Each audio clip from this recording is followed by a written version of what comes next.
Good morning students.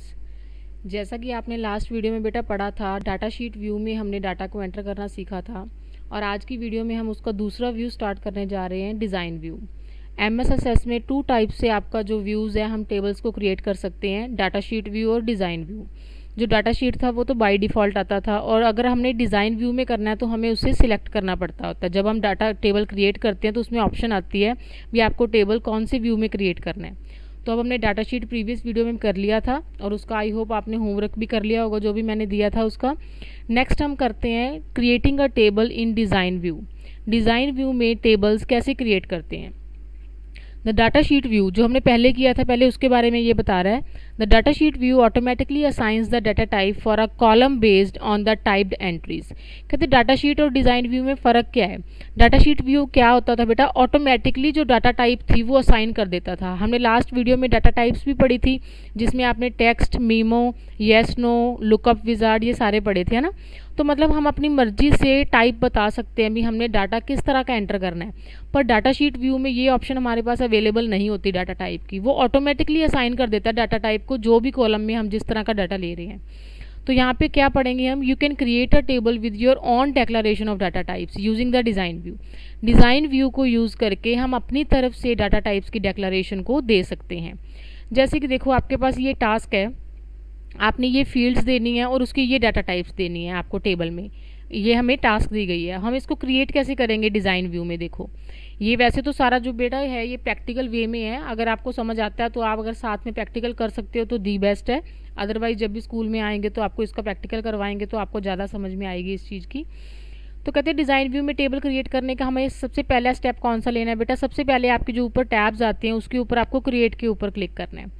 Create के ऊपर click करने के बाद आपके पास ये ऑप्शंस आ जाते हैं। तो हमने अब किस पे क्लिक करना है, टेबल डिज़ाइन, क्योंकि हम टेबल किस तरह से बना रहे हैं, अब डिज़ाइन व्यू में बना रहे हैं। तो हमने क्या क्लिक कर लिया, डिज़ाइन व्यू। जब डिज़ाइन पे क्लिक करोगे तो इस तरह की विंडो आ जाएगी। थर्ड स्टेप हमारा क्या होगा, the design view of table appear, इस तरह से दिखने लग जाएगा जिसमें वो यहाँ पे पूछ रहा है फील्ड नेम, यहाँ पे डाटा टाइप और यहाँ पे डिस्क्रिप्शन। फील्ड नेम अभी मैंने ऊपर आपको दिखाया था, हमने वो वाले देने हैं सारे ये रे, और डाटा टाइप हमको ये देनी है। डिस्क्रिप्शन को आप छोड़ भी सकते हो, ज़्यादा इंपॉर्टेंट नहीं होता, ये दोनों चीज़ें आपको फिल करनी है। देखो कैसे करनी है। अब फील्ड नेम को एंटर करना है हमने, देखो नीचे वाले बॉक्स में सबसे पहले type roll number in the field name, यहाँ पे सबसे पहला हमारा जो फील्ड था रोल नंबर। देन हमारे पास सेकंड पॉइंट, ये देखो ऊपर क्या आ रहा है, हमें उसकी डाटा टाइप सिलेक्ट करनी है। ऑटोमेटिकली कहते हैं यहाँ पे टेक्स्ट लिखा हुआ आ जाएगा, पर आपके पास ये इतनी मल्टीपल डाटा टाइप्स हैं, आप अगर इसको चेंज करना चाहते हो उसकी डाटा टाइप को तो आप कोई भी ले सकते हो। पर रोल नंबर तो देखो टेक्स्ट में, या फिर आप नंबर ले सकते हो अगर आपका 1 2 3 में ही है। पर कई बार क्या होता है रोल नंबर में अल्फ़ाबेट भी लगे होते हैं, तो हमें टेक्स्ट लेना ज़्यादा बेनिफिट होगा क्योंकि टेक्स्ट में नंबर और अल्फ़ाबेट दोनों आ जाते हैं, तो इसलिए यहाँ पे टेक्स्ट ले लिया। थर्ड पे उन्होंने कहा सिलेक्ट कर लो उसको, तो हमने सिलेक्ट कर लिया। Then the design of the table, then wait students, then the design of the table इस तरह से आपको शो होने लग जाएगा डिज़ाइन। ये देखो ये नीचे दिखा रहा है यहाँ पे, ये आपको डिज़ाइन शो हो रहा है जिसमें पहले हमने रोल नंबर लिया था, देन आपने नेम ऑफ द स्टूडेंट ले लिया, उसमें भी डाटा टाइप टेक्स्ट ले ली, डेट ऑफ बर्थ में डेट एंड टाइप ले ली डाटा टाइप, मार्क्स ऑब्टेन में नंबर ले लिया, अभी ओनली नंबर्स में ही मार्क्स आएंगे आपके। स्कॉलरशिप में आपने येस नो ले लिया, स्कॉलरशिप है तो येस हो जाएगा अदरवाइज नो हो जाएगा। फीस में आपने नंबर ले लिया या फिर आप करेंसी भी ले सकते हो। ईमेल में आपने हाइपर लिंक ले लिया। ठीक है स्टूडेंट्स, ये था आपका design view of table. Table का डिज़ाइन व्यू इस तरह से शो हो रहा है। नेक्स्ट हमारे पास क्या आता है, इसमें हमारे पास एक और बेनिफिट आता है, हम इसकी प्रॉपर्टीज़ को सेट कर सकते हैं डिज़ाइन व्यू में। वो कैसे कर सकते हैं, देखिए डिज़ाइन व्यू का जो नीचे वाला ये वाला पोर्शन होता है बेटा, ये होती है आपकी प्रॉपर्टीज़, फील्ड प्रॉपर्टीज़। जिस भी फील्ड को आप सिलेक्ट करोगे ऊपर से नीचे वो फील्ड की प्रॉपर्टीज शो कर देता है। तो कहते हैं सबसे पहले हमें जर्नल टैब में जाना है उसकी फील्ड में। ये आपको थोड़ा सा क्लियर नहीं दिख रहा, आप अपनी बुक पे देखना या फिर जब प्रैक्टिकल करोगे तो दिखेगा आपको। ये जर्नल और लुकअप दो तरह की फील्ड यहाँ पे टैब्स आती हैं। सबसे पहले हमें जर्नल टैब पे जाना है। थर्ड स्टेप में क्या है बेटा, जब जर्नल टैब में जाओगे तो कहते हैं ड्रॉप डाउन एरो आएगा जिससे आप डाटा टाइप को यहाँ पे चूज करते हो, उसी तरह की यहाँ पे प्रॉपर्टीज आ जाएंगी। अब प्रॉपर्टीज में आपको क्या करना है, देखो एग्जांपल दिया इन्होंने। अगर आपके पास नंबर है किसी डाटा टाइप में तो उस नंबर्स का पूछ रहा है आप किस तरह का नंबर एंटर करना चाहते हो। आप नंबर दे दो, हमने जनरल नंबर ऐड करना, जनरल दे दो, अगर करेंसी देनी है तो आप करेंसी दे सकते हो। फिर डेट एंड टाइम का इस तरह से आपको प्रॉपर्टीज आएगी। वो मेथड पूछ रहा है भी आपको डेट एंड टाइम किस फॉर्मेट में एंटर करना है। देखो कितने सारे फॉर्मेट हैं डेट एंड टाइम को एंटर करने के, आप कोई भी सिलेक्ट कर सकते हो।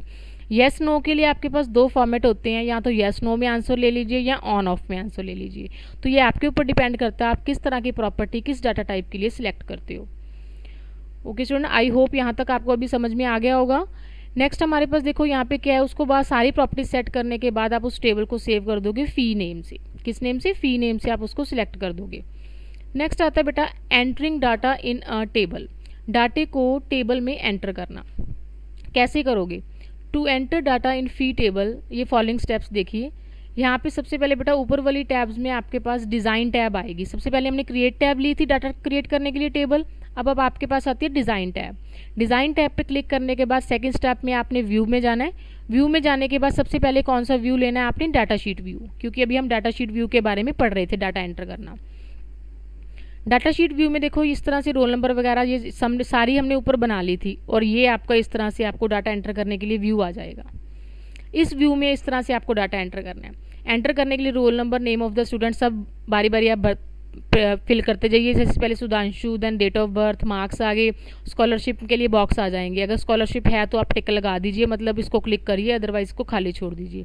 फिर मंथ आगे, फी मंथ आगे, देन आपकी ईमेल आ गई। देखो सारे कॉलम्स उसी तरह से आगे। हमने ईमेल में लिंक लगाया तो देखो ये लिंक की तरह शो होने लग गया। तो ये डाटा टाइप लेने का ही हमें बेनिफिट मिलता है, इस तरह से लिंक जो शो होते हैं हमें, या इस तरह से जो भी डाटा शो होता है। देन यहाँ पे बेटा आता है प्राइमरी की। प्राइमरी की क्या होती है? Primary key is a field is defined as one in which all the records have a different entry. ये यूनिक होती है। मैं आपको एग्जांपल से समझाती हूँ। जैसे आपके पास स्कूल में आपका फी का एक रिकॉर्ड बना हुआ है ना, उस फी रिकॉर्ड में स्टूडेंट का नेम बेटा सेम हो सकता है ना, एक या दो या तीन कितने मर्जी हो सकते हैं। उनकी क्लास भी सेम हो सकती है, एक क्लास में 2 पर्सन हो सकते हैं सेम नेम के, बट जो रोल नंबर है बच्चों का वो यूनिक होता है। तो हम ऐसी फील्ड जो यूनिक होती है, उसमें डुप्लीकेट डाटा नहीं आ सकता, उस फील्ड को, उस लाइन को या कॉलम को हम क्या बनाते हैं? प्राइमरी की। तो प्राइमरी की का मतलब क्या होता है? जो सारे रिकॉर्ड्स को आइडेंटिफाई करे, यूनिकली आइडेंटिफाई करे, सेम ना हो। रोल नंबर सेम नहीं हो सकता, इसीलिए रोल नंबर को एज ए हम प्राइमरी की लेंगे। प्राइमरी की लगती कैसे है? सबसे पहले हम होम टैब में गए। होम टैब में click on the home tab, then drop down arrow list में आपने व्यू लिया। व्यू में आप डिजाइन व्यू में गए। डिजाइन व्यू में जाने के बाद ये देखिए फोर्थ स्टेप, आप सबसे पहले रोल नंबर सिलेक्ट करोगे, क्योंकि इसको प्राइमरी की बनाना है। रोल नंबर सिलेक्ट किया, और रोल नंबर के बाद आप फिर डिजाइन टैब पे गए। डिजाइन टैब में आ गया प्राइमरी। प्राइमरी को डिजाइन ही करना है हमें, प्राइमरी की पे क्लिक कर दिया। देन प्राइमरी की पे जब क्लिक कर दिया तो इसके साथ एक सिंबल बना हुआ आ जाएगा रोल नंबर के साथ, यहाँ पे ये वाला सिंबल। तो इससे पता लग जाएगा ये आपकी क्या बन गई है? प्राइमरी की बन गई है, रोल नंबर जिसमें डुप्लीकेट डाटा नहीं आ सकता। The presence of this icon shows the roll number is the primary की। इस आइकन से हमें पता लगेगा रोल नंबर में क्या लगा हुआ है? प्राइमरी की। अगर प्राइमरी की को रिमूव करना है बेटा आपको, तो उसी तरह से डिजाइन में जाके प्राइमरी की पे दोबारा क्लिक कर दीजिए, तो वो वाली जो प्राइमरी की है वो रिमूव हो जाएगी। ओके स्टूडेंट्स, आई होप ये नेक्स्ट वाला टॉपिक मैं आपको बाद में करवाऊंगी, ज्यादा हो जाएगा आपके लिए वर्क, बट मैंने आपके लिए थोड़ा सा यहाँ पे होमवर्क दिया हुआ है, ये आपको कंप्लीट करना है अपना होमवर्क। ट्रू फॉल्स है, क्योंकि हमने जो टिक द करेक्ट आंसर थे वो लास्ट वीडियो में मैंने आपको दिए थे, और फिलअप्स भी मैंने दिए थे। उनके आंसर वैसे तो आपने कर लिए होंगे, अगर नहीं किए तो मैंने इस PDF में आपको डाल दूंगी, आप देख लेना, उनके आंसर्स को मैच कर लेना। और यहाँ पे बेटा 4 और 5 नंबर क्वेश्चन है। पहले 3 क्वेश्चंस हमने फर्स्ट पार्ट में किए थे इस चैप्टर के, तो वो 3 वहां से हो गए, और ये 4 और 5 यहाँ से हो गए। अब आप कहोगे मैम क्वेश्चन नंबर 6 कहाँ से आया? ये क्वेश्चन नंबर 6 बेटा मैंने एक्स्ट्रा करवाया है आपको, ये आपकी बुक में नहीं है, बट ये इंपॉर्टेंट क्वेश्चन था इसलिए मैंने आपको करवाया। ये बुक पे तो आपकी स्पेस अवेलेबल नहीं होगी, बट इसको आपको नोटबुक पे जरूर नोट करना है। क्वेश्चन नंबर 5 के बाद क्वेश्चन नंबर 6 नोट करना है। और यहाँ पे ये प्रीवियस जो भी आपने डाटा किया था, tick the correct, fill ups and true false, ये सबके आपके पास आंसर है। पहले आपने खुद ट्राई करना है उसको सॉल्व करने का, अगर आपसे सॉल्व नहीं हो रहा तो ये आपको यहाँ से देखना है उस चीज को।